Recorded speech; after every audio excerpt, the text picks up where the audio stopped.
right, Mr. Chalos, or is it Chalos or Chalos? Chalos, Your Honor. Mr. Chalos?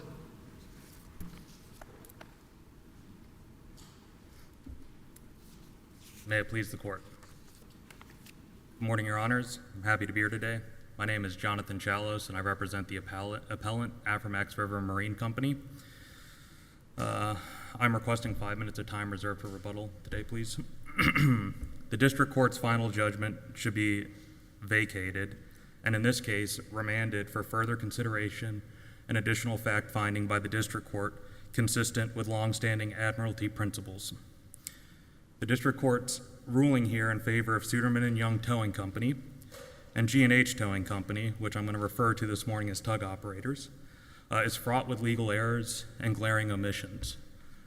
Chief among them is the court's failure to apply a presumption of unseaworthiness to the tugboat Jess Newton and offering any analysis on that topic, and for failing to provide enough subsidiary findings that would allow this court or anyone else to understand the district court's analytical framework in concluding that the Jess Newton's towing winch only failed after the collision and did not cause or contribute to the accident. If that fact finding is correct, there wouldn't be a presumption. In other words, if the chronology were that the winch failed because of the melting, because of the elision, then the presumption wouldn't apply. You agree? So that the real attack is on whatever the paragraph 130? Your Honor, that the presumption would apply, but the court would have been required to actually reason and provide the information how they rebutted that presumption. And here, I think the evidence is clear in this case that they actually don't know when the winch failed. They never investigated it. They have no idea about the timing. They didn't call any witnesses that would have been able to explain the engineering of the winch, explain the maintenance of the winch. They never provided any of this information to their expert witnesses. I thought the Cranberry Creek, it's learned hand, right? Yes, Your Honor. I thought that presumption we've said is, quote, superfluous if the evidence dispels any mysteries that justify the presumption.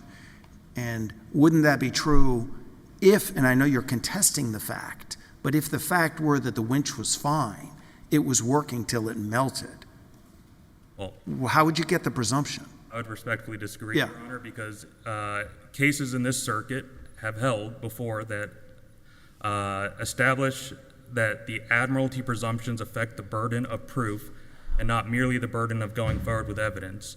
And this honorable court has rejected the idea that after the parties fully present testimony regarding their version of what happened prior to a collision, that the presumption disappears as a matter of law. I guess I'm asking what triggers the presumption in this case? What fact triggers it? So the fact that triggers the presumption in this case is the actual mechanical failure of the Jess Newton's towing winch. And if, I'm just pressing you, if it were certain factually, you didn't dispute the fact, that there was no mechanical failure until after the collision, 3 days later, there'd be no presumption. Well, and 3 days later, I would agree, Your Honor, but in this case, it happened contemporaneously with the elision, and Cranberry Creek Coal is explicit that you not only have to explain the failure of the winch, but you also have to explain what you did to avoid and prevent it.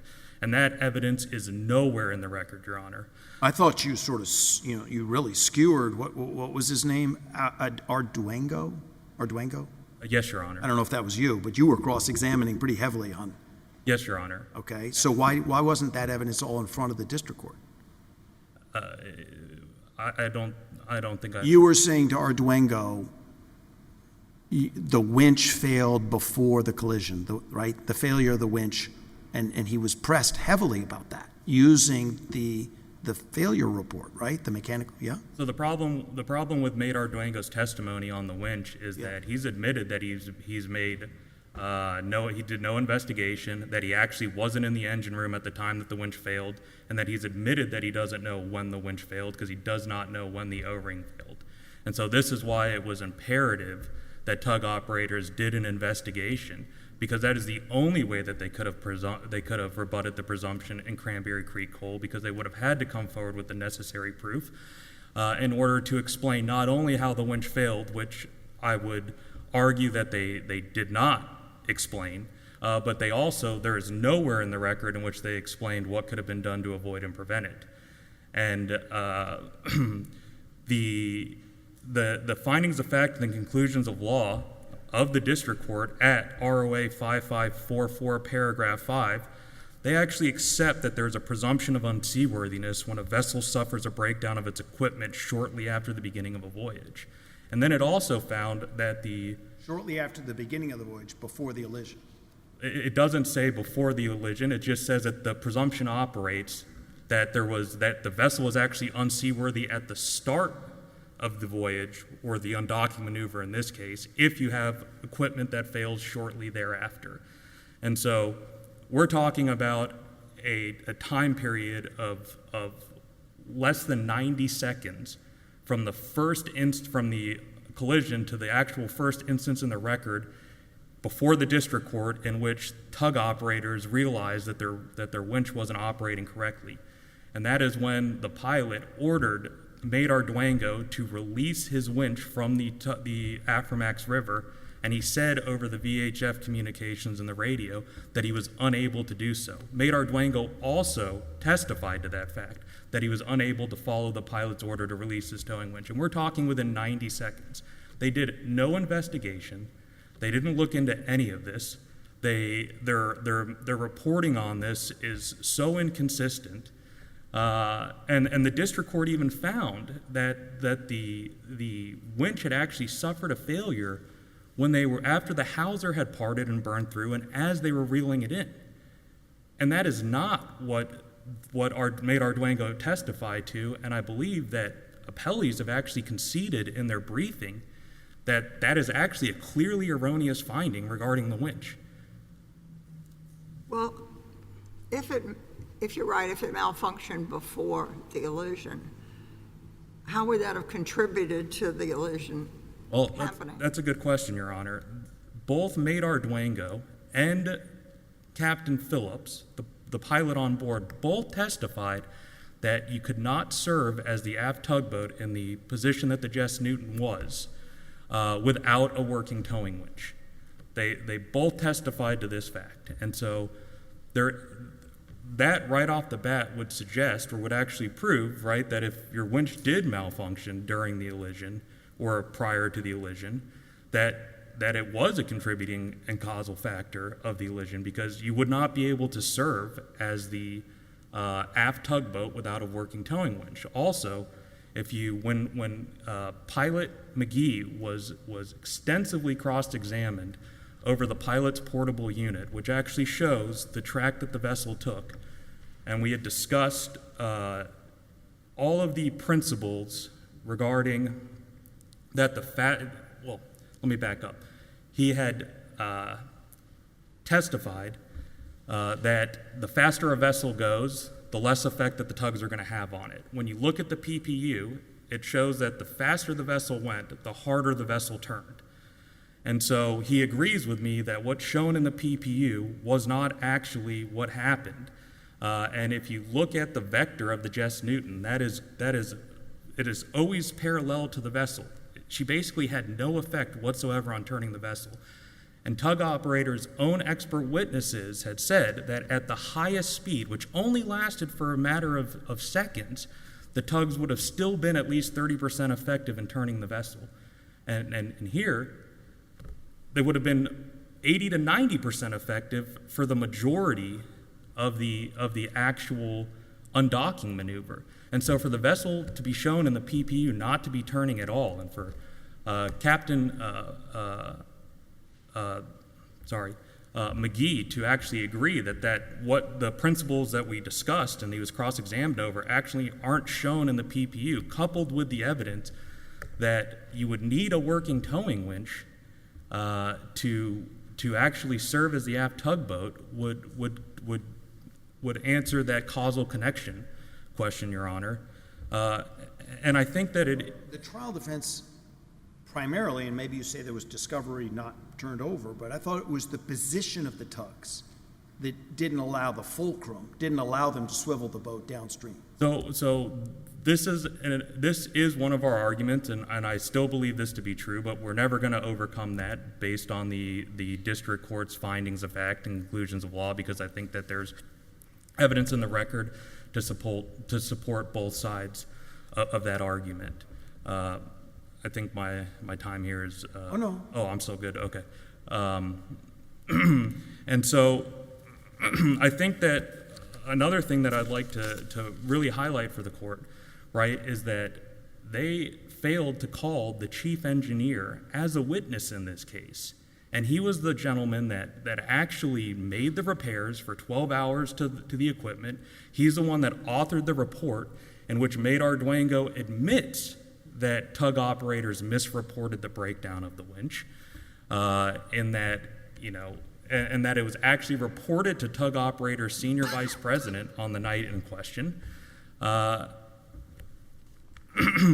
And this court has held before that if you don't call, and specifically in the context of maritime and admiralty cases, that if you don't call a crucial witness to explain or give testimony on a core issue, that there should be an inference drawn that his testimony would have been adverse to you.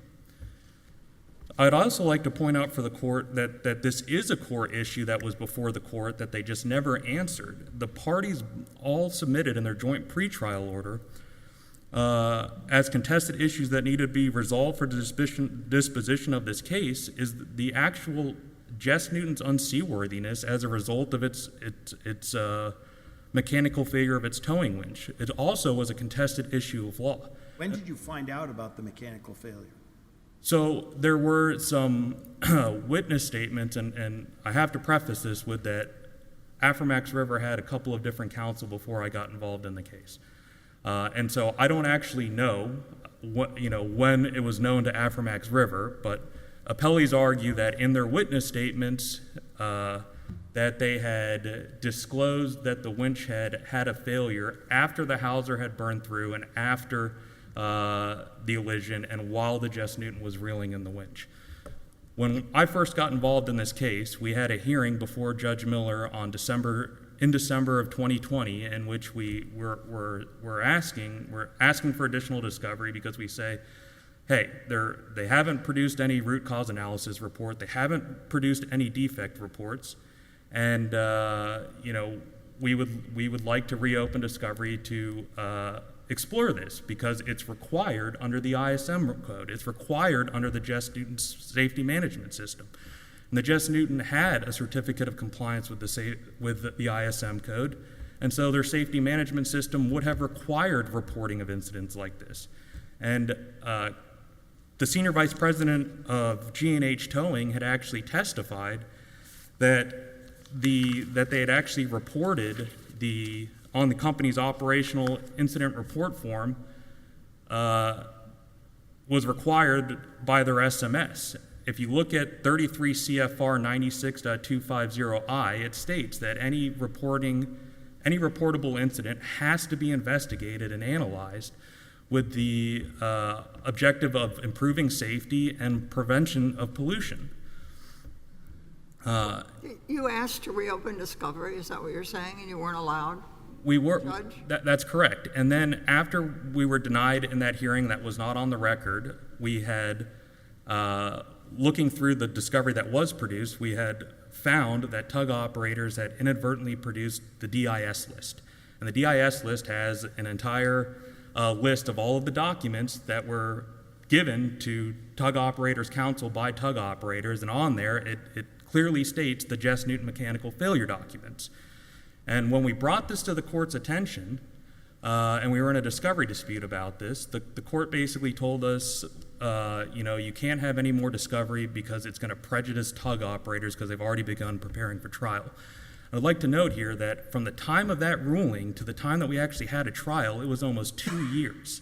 And we also undertook to pay for all additional costs for discovery. We were going to pay all of tug operators' costs, and the court still said, no, you can't have any more discovery on this issue. And so this is why the presumption should operate. They failed to meet their burden in this regard. There is nothing in the record that actually definitively states what went wrong with the winch. All it says is blown O-ring. There's nothing there that explains what happened. All right, thank you, Mr. Chalos. You've saved your time for rebuttal. Mr. Letourneau?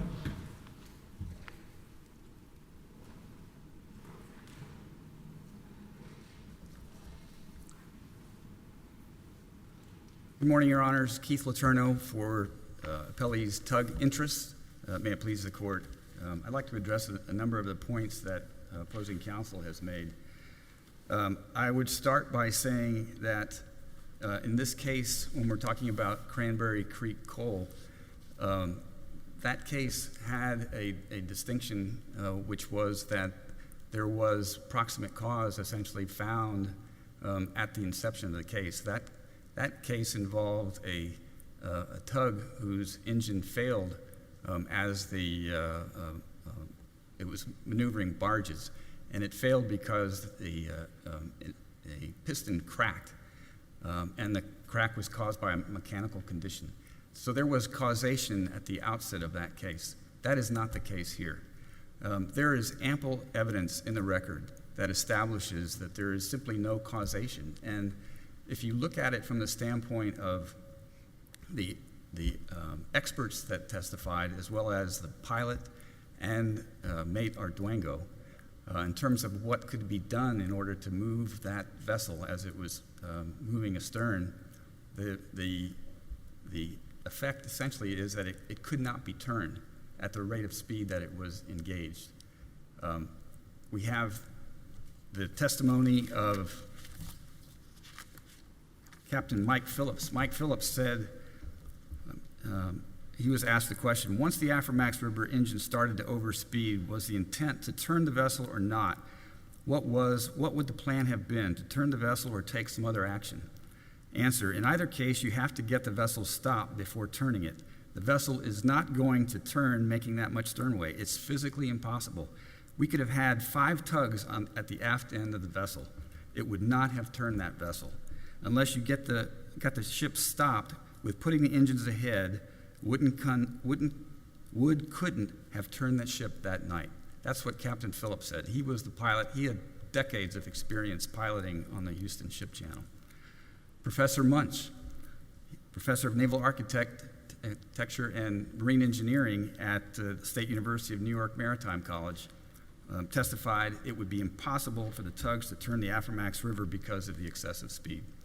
Mate Arduengo, There were 2 tugs, right? Well, there were 2 tugs. And the other one, there was something wrong with the winch, correct?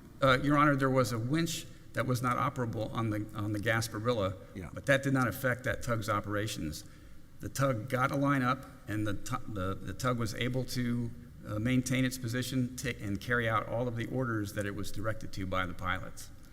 And I think that's Was it upstream or was it downstream?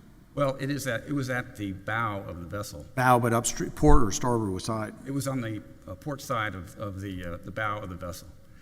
So I think it's I mean, I guess his point is, maybe you're right, it was a disputed issue at trial. Was that engine going long enough and hard enough that no one could have turned it, assuming working winches?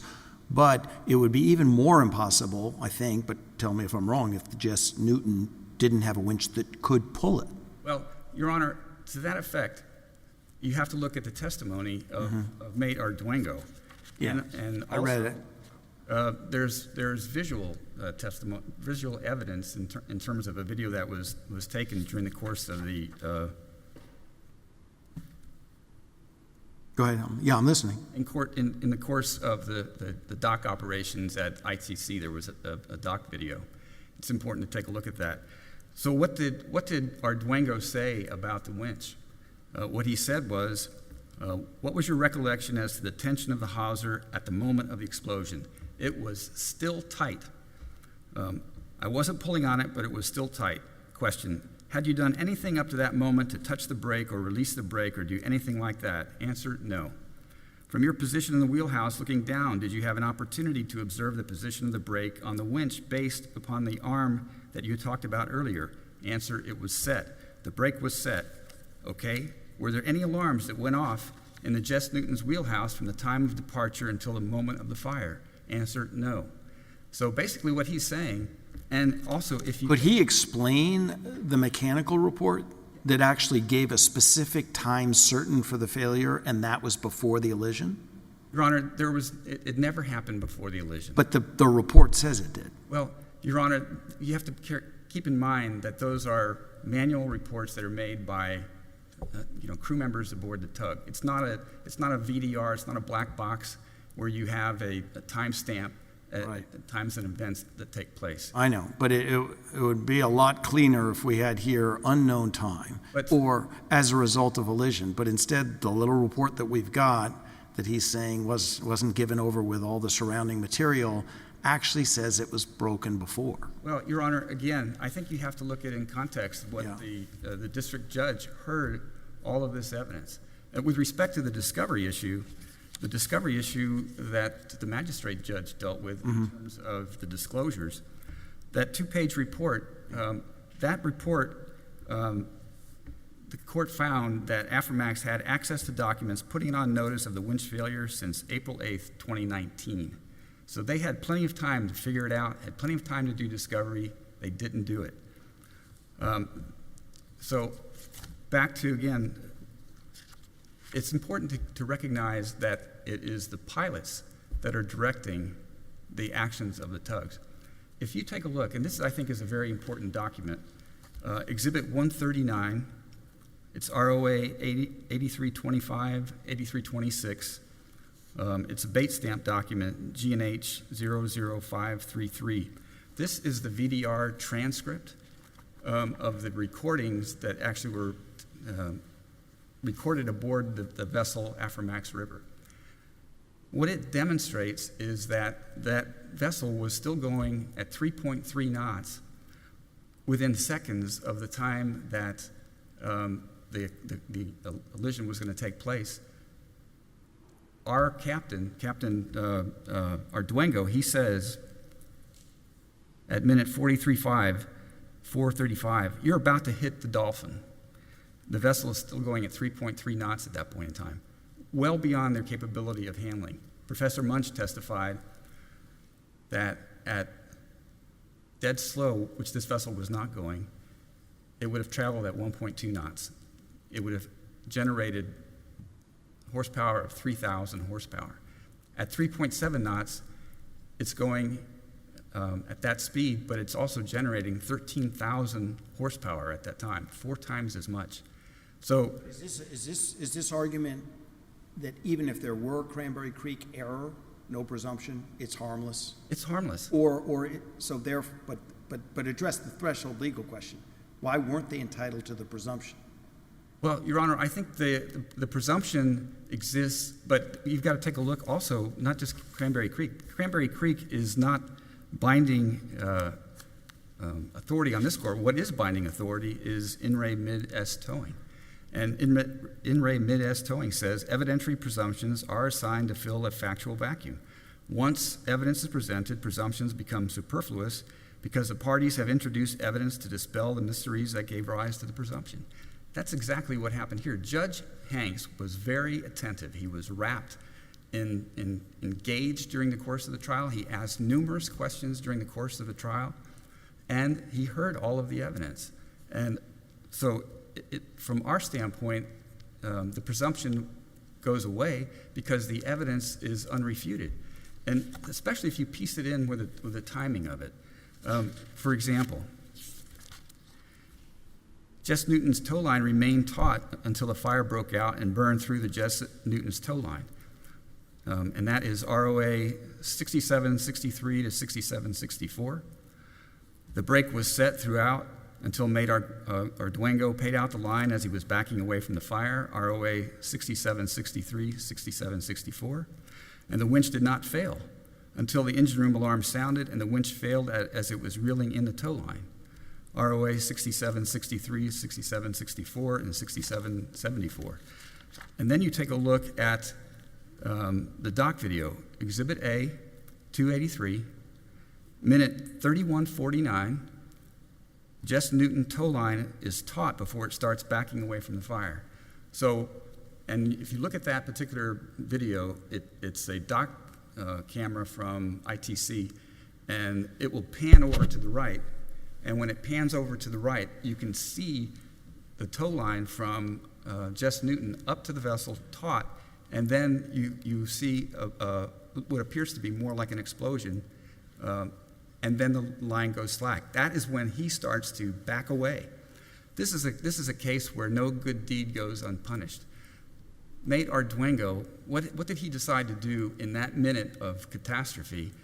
He didn't simply release the tow line and let the vessel go. He wanted to maintain a tow line to the vessel to see if he could do something to help. And so what did he do? He starts backing out, but he's also releasing. So it's applying pressure on the hydraulic drums. And when the tow line eventually burst through the fire, they started reeling it in, and that's when the alarm went off. That's when... And the backouts after the collision's already happened. All happened after the collision. There's a statement from the engine room wiper, Michael Litzenheimer, at ROA 13264, that basically says he went down in the engine room, and that's when he found that there was oil in the engine room spewed because the O-ring failed at that point in time. So again, from our perspective, the judge heard all of the evidence. There's no clear error. They had ample time to do discovery. The discovery period had been extended multiple times. The delays that happened after the magistrate judge issued her order, they had nothing to do with the continuation of discovery. The case was transferred from Judge Miller to Judge Hanks. It was set for trial, and then it was reset, and then reset, and that's what accounted for the delay. But by that time, there was still an enormous amount of delay. Every time the tug interest had to basically restart. You have to get back into the case. You start spending more money and more money. So there is prejudice from delay that continued, and they had ample opportunity to do discovery. So a few other points I'd like to make, if I could. With respect to some of the other allegations in their briefing, talking about the head command that was given to the Jess Newton. So Jess Newton's captain, or mate Arduengo, did say that he didn't comply with that. He didn't comply with it because the piling was between his tug and the vessel. It was basically a safety issue. And if you look at the timing on this VDR transcript, you'll see where he says, at 4:35, he says, "You're about to hit that dolphin." 13 seconds later, he's directed by Pilot McGee, "Come ahead on it, Jess." 3 seconds later, he says, "I can't come ahead on it now." And there's a reference, piling right now. And then he testified that the piling was between his vessel and the tug. So you're talking about just seconds. And then at 5:08, there's a fire. So basically the die is cast at that point in time. It's too late. That is an in extremis situation in terms of the order given to the Jess Newton at that point in time. He couldn't do anything to affect the trajectory of the vessel. And again, back to what the pilots were directing them to do. The pilots give the orders to the tugs. Both of the tug captain on the Gasparilla, mate Arduengo, aboard the Jess Newton, testified, "We follow what the pilots tell us to do. We don't do anything on our own." They followed every instruction. This VDR tells you that they followed every instruction, except for that last command, where it was basically, it was already, the die was cast. It was not safe to do that, and the explosion occurred within seconds thereafter. So from our perspective, the judge got it absolutely right, and that's why he allocated 100% liability to the vessel Aframax. They have failed to recognize their own culpability in causing this event, and the tug interest simply had no role to play in it. The tugs did not dictate what happened that night. If you look at it from the standpoint, okay, what were they actually tasked to do? They were supposed to come in, Gasparilla at the bow, Jess Newton at the stern. They were going to pull it away from the dock. The vessel would go dead slow ahead. The two tugs would maintain station, and then the vessel would stop, and then the tugs would be directed to come ahead on the bow and back away on the stern so that they would turn the vessel. That did not happen. They were never engaged in the task for which they were assigned, which was to turn the Aframax River. Instead, what they did is they backed away, and then Aframax River went to 80 RPMs, 50 RPMs above the dead slow astern speed, 10 RPMs above emergency astern speed. And you have to remember, too, these vessels are massive, and the amount of torque and momentum, you can't simply stop it on a dime. And as pilot Phillips said, you have to stop the vessel first before you can engage in the turning maneuver. So all of it is academic. Nothing would have changed the outcome after that vessel had gone at the speed that it did. Before the collision, how did they get to the excessive speed? I'm sorry? For the collision, you said the vessel got to an excessive speed. How did that happen? Apparently the governor aboard the Aframax River failed for a time. So it was something mechanical, it wasn't one of the pilots? No, it wasn't the pilots at all. In fact, the pilots were astounded by what was transpiring. Yeah. And the master aboard the Aframax River, he actually testified.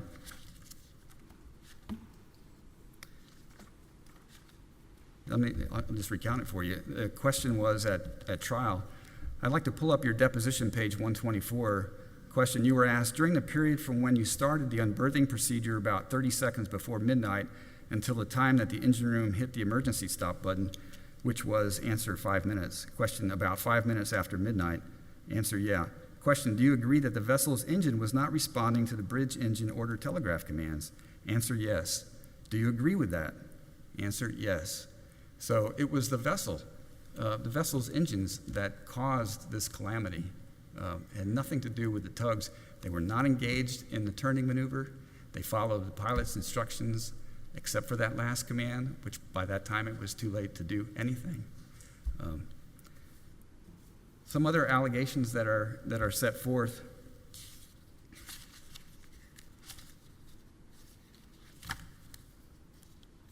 With respect to the Gasparilla, there was an allegation that the Gasparilla didn't go ahead and provide support at the bow.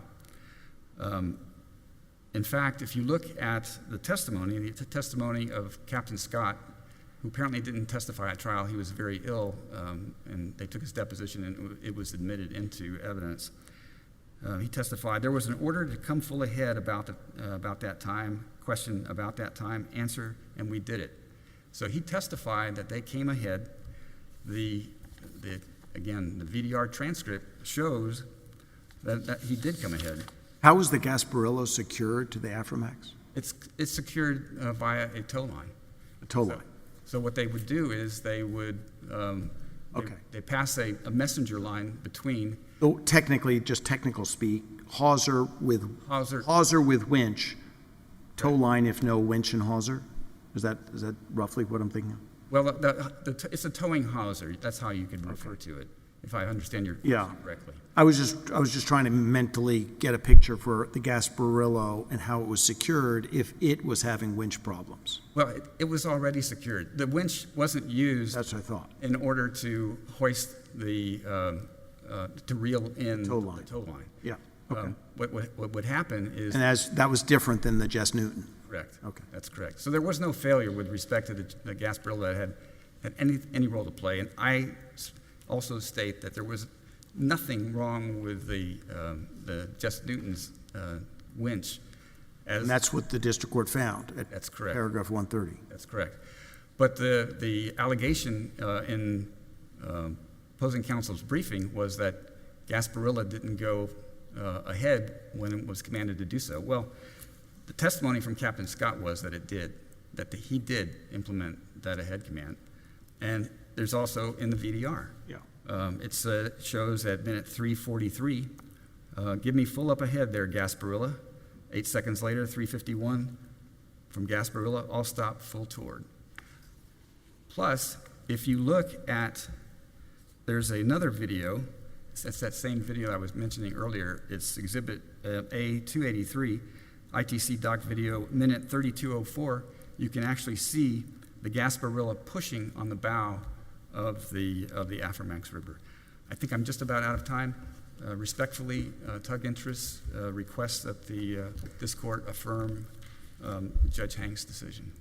Thank you, Mr. Letourneau. Mr. Chalos for rebuttal.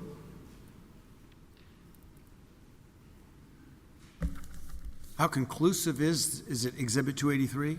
How conclusive is that video? So if we're talking about the video in which, Well, the one you just heard him describe, that it's showing how secured each tug was. well, so the problem, again, with the video, Your Honor, and with the evidence is that we have no information about the operation of the winch. We don't know if the brake is, how it operates, the effect of, could theoretically enough force be applied to where, the drum starts slipping and all of a sudden you don't have the ability to pull on the vessel. And I would like to know. Let me just test you on that a little. If the hawsers are taut, that would strongly suggest that the winches are working. Not exactly, Your Honor, because if there are all sorts of types of winches, and just because your line is taut does not mean your brake is set. And so you could just be resting on that line, and let's say you give it full astern, and all of a sudden you have no leverage, like you're spinning. I mean, just because the line is taut, and again, we don't know this information because they didn't call it Visible in the video. Okay, go ahead. and they didn't call any engineer, and they didn't explain the actual function of the winch. They didn't explain any of this. And I'd like to point out for the panel that opposing counsel has represented this as the VDR. This is actually a document that appellees had created, and this is a number of pieces of data in which they put into this spreadsheet. And when I was questioning witnesses at trial with this, they repeatedly objected that the timing's not accurate. It's just an approximation, because when I questioned the pilot with this, not the pilot, their expert witness with this very document, and it conclusively shows that based on the timing of this document, when the Gasparilla was ordered to go full ahead, it shows in the actual video that the Gasparilla is not going full ahead and pushing on the vessel. And Captain Nichols had to go ahead and concede that fact, that it wasn't following the pilot's order there. But there's no Cranberry Creek issue with Gasparilla, is there? No, this is only for the Jess Newton, Your Honor. And again, appellees are arguing that they weren't actually engaged in trying to turn the vessel. But if you even look at Exhibit 139, there are order after order to the tugboats to pull, to push, to pull, to push. If they weren't trying to get the vessel turned, then why would the pilots be ordering the tugboats to actually pull and push on the vessel? That just doesn't make any sense, that they were waiting till it got stopped before they gave orders to pull and push on the vessel. The pilots were clearly ordering the tugs and clearly ordering the Jess Newton to actually pull on the Aframax River. I read most of the trial testimony. These pilots were doing what you'd expect a heroic person to do. They were still trying to stop it. I agree, but they went right into the explosion. Yeah, I'm not here to criticize the pilots. What the crux of this is that they actually don't know the effect of the winch failure on the operation. The pilots were completely unaware of it. The expert witnesses were completely unaware of it.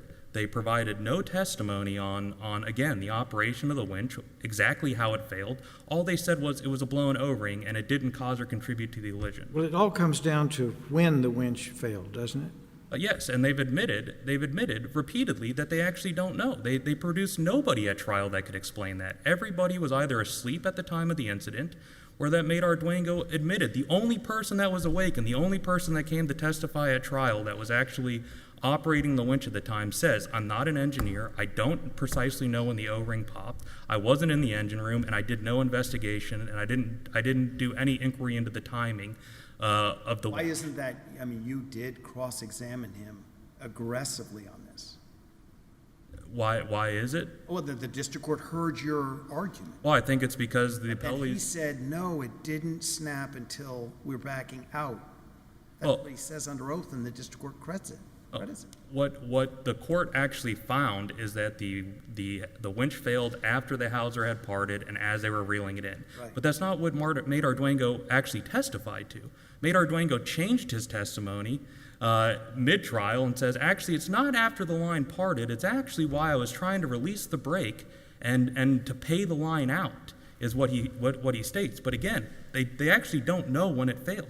And this is precisely why they had the duty to investigate it. Thank you, Mr. Chalos. Your case and all of today's cases are under submission, and the court is in recess until 9:30 tomorrow.